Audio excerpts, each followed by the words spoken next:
Nathan Adams and Jim Hughes here at Husky Stadium at Portage Northern. A fantastic Division II district semifinal for our high school football game of the night. Lakeview Spartans traveling west to take on the Huskies at Portage Northern. And for the Spartans, just not enough on the defensive side of the ball. They had to stop a Division I prospect as the Huskies pick up a 28-14 win over Lakeview, ending the Spartan season. Portage Northern, a very good football team here tonight. They ran the ball. They did everything well on the offensive side of the ball. They were able to shut down Lakeview. Lakeview only putting 6 points up until we get to the fourth quarter. So it was Portage Northern's night here at the Dog Pound. Yep, and for Portage Northern, we're talking about this Division I prospect. He's heading to Northwestern. Trey Tyus had 33 carries for 267 yards and 2 touchdowns, averaging just under 9 yards a carry. 9 yards a carry. Think about that. And it was amazing because once he got the football and he got around the corner, he was unstoppable. I mean, they just couldn't stop him. And the only guy that really got a hold of him a couple of times, I want to point it out, Joel Metzger, number 24. You played a good football game, but I tell you what, Portage Northern just a few steps ahead of that.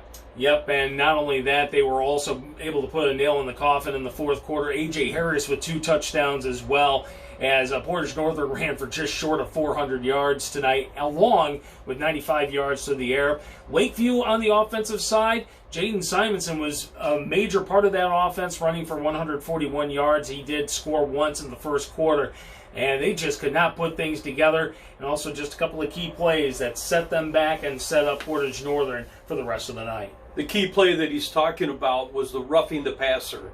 That roughing the passer was a big penalty that went against Lakeview, because at that, they would have got the turnover on that penalty, or I should say on the punt, but Portage Northern got the ball back. They moved the ball 15 yards, automatic first down. They went down and scored, and that really took the wind out of the sail for Lakeview.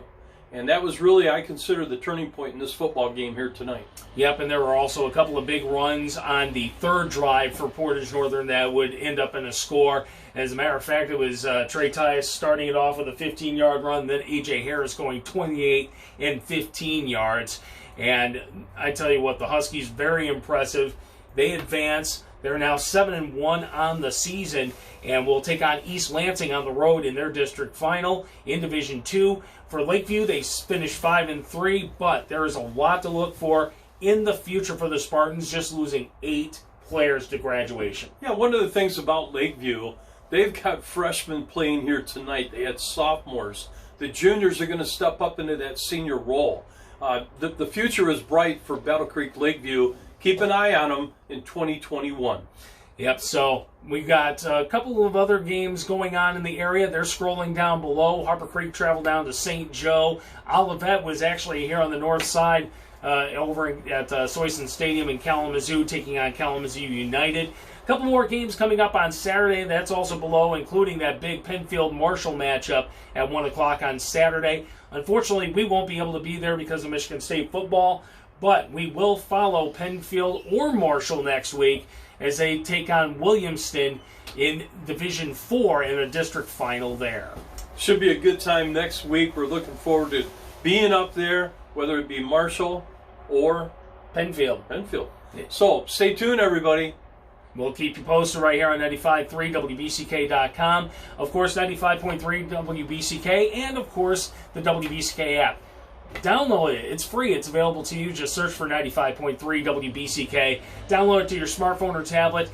Not only can you get all the high school scores and news and schedules, you can also listen to our high school games every Friday and Saturday night whenever they're applicable on Saturdays. Yes, thank you for tuning in. Thank you for listening. And by the way, that app is very easy. I put it on my phone, and I listen to it a lot. So thank you. Good job, Nate. Absolutely, and thanks, of course, to Jim for joining us. We'll be back again next week, and we'll keep you posted on when Penfield or Marshall will take on Williamston right here on 95.3 WBCK and 953WBCK.com.